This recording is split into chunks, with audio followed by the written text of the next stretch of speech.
Hello student, कैसे हो सभी। उम्मीद करता हूँ सभी अच्छे होंगे। हम पढ़ रहे हैं एमएससी मैथ्स एंट्रेंस के लिए सिलेबस पेपर 3 हम पढ़ रहे हैं डिफरेंशियल इक्वेशन। और ये हमारी बुक है जेपीएच की। इसके राइटर हैं बंसल जेएल धामी एचएस। तो इसकी एक्सरसाइज हम सॉल्व कर रहे हैं। तो हम एक्सरसाइज 3.3 के एग्जाम्पल कर लिए। इसके 4 क्वेश्चन हमने कर लिए। आज हम करेंगे क्वेश्चन नंबर 5 और इससे आगे के क्वेश्चन। तो हम मेथड यूज़ कर रहे हैं चेंजिंग द इंडिपेंडेंट वेरिएबल। ये है अपना इंडिपेंडेंट वेरिएबल एक्स, इसको जेड में कन्वर्ट करेंगे। उसके बाद क्वेश्चन को सॉल्व करेंगे। तो पैटर्न आप समझ में आ गया होगा। मैंने पिछले 4 क्वेश्चन और 5 एग्जाम्पल सॉल्व किए हैं। तो उस हिसाब से नेक्स्ट क्वेश्चन कंटिन्यू करते हैं। ये हमारा क्वेश्चन है, सॉल्व कर लिया मैंने। मैं आपको समझा देता हूँ। तो यहाँ पे पी की वैल्यू, क्यू की वैल्यू, आर की वैल्यू दी गई है। हमें लिखना है change the independent variable from X to Z. तो उसके लिए हम क्या करेंगे, Q1 चूज़ करेंगे। इसमें बेसिक नहीं लिख रखा मैंने। वैसे हम क्या करेंगे,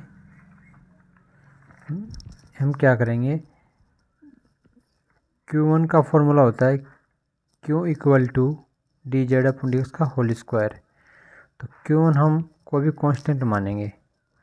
कांस्टेंट क्या मानेंगे, जो Q में हमें दिखाई दे। Q में 2 दिख रहा है और 1 तो हमेशा होता है, तो 1 भी मान सकते हैं, 2 भी मान सकते हैं।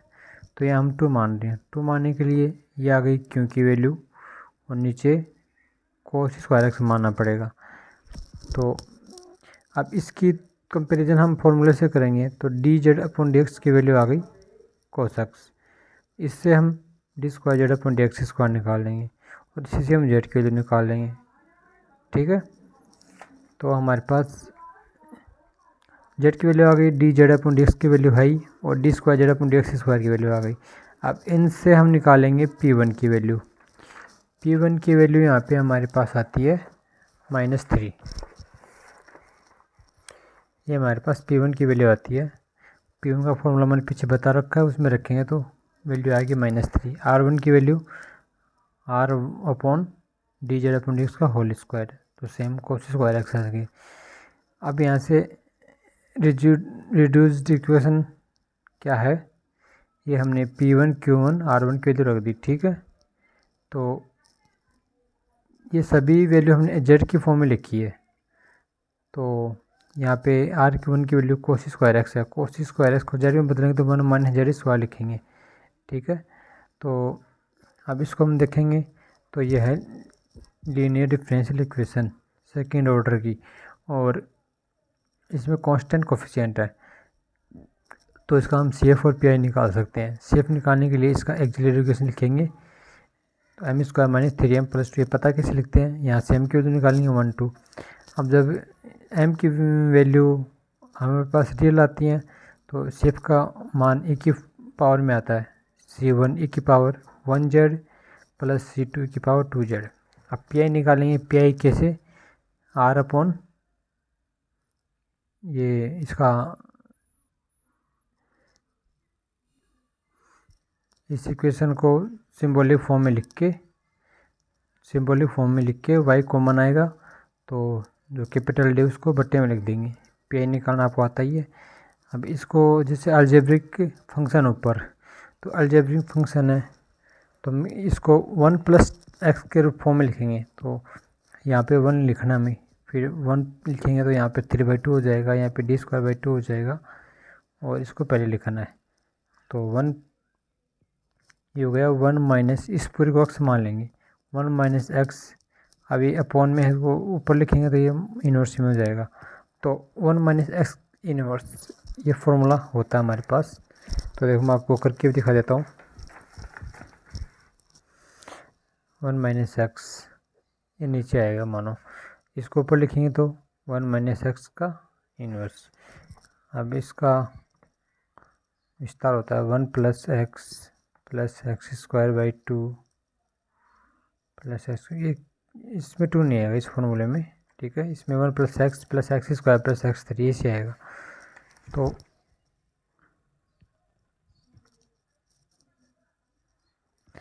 ये हमने लिख लिया, ठीक है। अब हम क्या करेंगे, इसका विस्तार हमने कर दिया फॉर्मूले से। अब पहले एक को रखेंगे तो यहाँ पे एक जीरो हो जाएगा, यहाँ पे जीरो हो जाएगा, यहाँ पे जीरो हो जाएगा। अब जेड स्क्वायर को रखेंगे, यहाँ पे जेड स्क्वायर, यहाँ पे जेड स्क्वायर का एक बार डिफ्रेंशिएशन होगा, यहाँ पे दो बार डिफ्रेंशिएशन होगा, और यहाँ भी दो बार होगा। तो दो बार होगा तो यहाँ वैल्यू दो बार ही हमने लिखी है इसकी मैक्सिमम पावर, क्योंकि अगर तीसरी बार इसका डिफ्रेंशिएशन करेंगे तो जीरो हो जाएगा, तो इस फॉर्मूले को हमने आगे लिखा ही नहीं, ठीक है। अब जब इसको फॉर्मूला लिखेंगे तो इसको हमने, एक तो ये आ गया और बाकी जेड की वैल्यू आ गई है, इसका डिफ्रेंशिएशन आ गया एक बार, इसका दूसरी बार डिफ्रेंशिएशन, इसका दूसरी बार डिफ्रेंशिएशन। अब क्या होगा, इसको हमने सॉल्व कर लिया तो 1/2 2 minus Z square minus 3z plus 1 minus 9/2, तो यहाँ से वैल्यू आ गई जेड की फॉर्म में। ये हमारा सॉल्यूशन है, लेकिन हमें आंसर चाहिए एक्स की फॉर्म में, तो जेड की जगह पे फिर से हम जो जेड की वैल्यू लिख देंगे, तो जेड की वैल्यू साइन एक्स, तो ये होगा -5/4 minus sine square x/2 minus 3/2 sine x. ये हमारा आंसर आ गया। आंसर सॉरी ये है, ये हमारा पी आई का मान है, तो वाई होता है C F plus P I, तो ये इतना हो गया हमारा सी एफ, ये हो गया पी आई, टोटल हो गया हमारा आंसर। इसी तरह से क्वेश्चन नंबर 6 करेंगे। ये हमारा क्वेश्चन नंबर 6 है, ऑलरेडी ये हमें क्वेश्चन दिया गया। अब यहाँ पे Q1, ये Q1 नहीं, यहाँ पे ये P की वैल्यू है, ये Q की वैल्यू है, यहाँ पे R की वैल्यू 0 है। अब इसको चेंज करने के लिए हम नई इक्वेशन लिखेंगे। अगर x को z में लिखेंगे तो हमें इक्वेशन लिखनी पड़ेगी ये वाली, P की जगह आएगा P1, क्योंकि इसका Q1 आगे जगह R1। अब P1 में और P में ये हमारा संबंध होता है, Q1 और Q में हमारी रिलेशन होता है, R1 और R में ये रिलेशन होता है। अब यहाँ से choosing z such that Q1 बराबर कांस्टेंट। अब यहाँ कांस्टेंट n स्क्वायर माना हमने, n स्क्वायर क्यों माना, तो हम Q को एक बार बारीकी से देखेंगे तो देखो n स्क्वायर को छोड़ के बाकी सब अलजेब्रिक फंक्शन है, तो ये हमारा कांस्टेंट है, ये कांस्टेंट हमने मान लिया। एक भी मान सकते हैं लेकिन हमने n स्क्वायर मान लिया, तो n स्क्वायर मानेंगे तो ऊपर ये हमने Q की वैल्यू लिख दी, नीचे n स्क्वायर लाने के लिए बाकी की वैल्यू लिख दी। अब इसकी कंपैरिजन हम इस फॉर्मूले से करेंगे, इस फॉर्मूले से करेंगे dz/dx की वैल्यू आ जाएगी हमारे पास, और इससे हमारे पास z की और d²z/dx स्क्वायर की वैल्यू आ जाएगी। तो ये हमारी z की वैल्यू आ गई, इसका इंटीग्रेशन करके और डिफ्रेंशिएशन करेंगे तो हमारे पास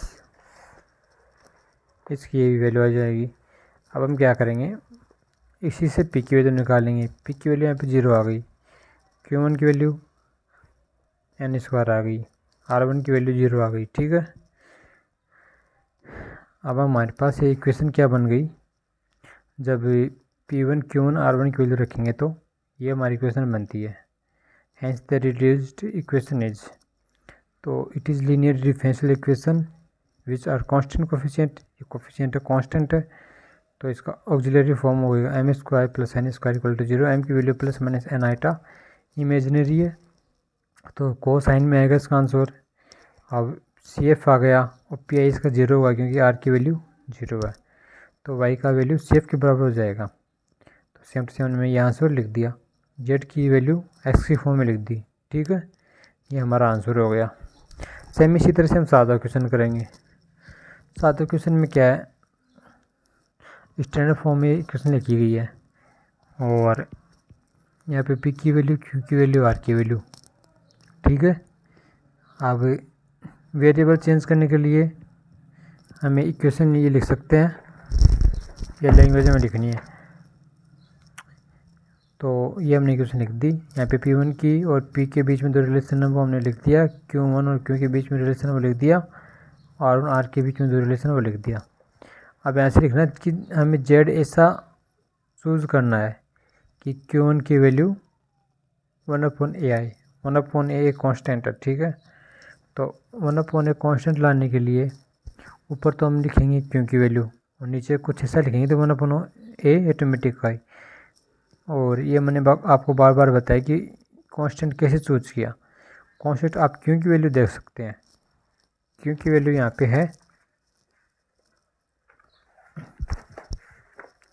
ये हमारी क्यू की वैल्यू है। तो यहाँ से देखो ये अलजेब्रिक फंक्शन, ये अलजेब्रिक फंक्शन है, बाकी 1/a बचा, ये हमारा कांस्टेंट बचा। तो इसी से कुछ कांस्टेंट हम उठा लेना है। तो ये से हमने यहीं से ले लिया, ठीक है। अब इससे अब कंपैरिजन करेंगे फॉर्मूले की, Q1 का फॉर्मूले से कंपैरिजन करेंगे तो dz/dx की वैल्यू आ जाएगी इसी से, ठीक है। अब dz/dx से z की वैल्यू आ जाएगी और इसी से d²z/dx² की वैल्यू आ जाएगी। ये हमने कर दिया इंटीग्रेशन और ये कर दिया डिफ्रेंशिएशन, ठीक है। अब देखो, अब इन दोनों से p की वैल्यू निकालेंगे हम। p की वैल्यू हमारे पास 0 आ गई, r की वैल्यू वाली 0 है। तो हमारे पास रिड्यूस्ड इक्वेशन क्या है, d²y/dz² plus 1/ay equal to 0। फिर वही linear differential equation with constant coefficient. तो यहाँ से m की वैल्यू निकालेंगे, फिर से आई टर्म में आएगी। आई टर्म में आई थी तो इमेजिनरी होता है, इमेजिनरी के लिए कोसाइन में आंसर होता है। और c1 cos X eta plus c2 sine X eta, X के जगह पे z है तो z लिख दिया और जो वैल्यू हमने लिख दी, ठीक है। अब यहाँ से पी हमारा 0 हो जाएगा क्योंकि जो r1 की वैल्यू 0 है तो y की वैल्यू सिर्फ के बराबर हो जाएगी।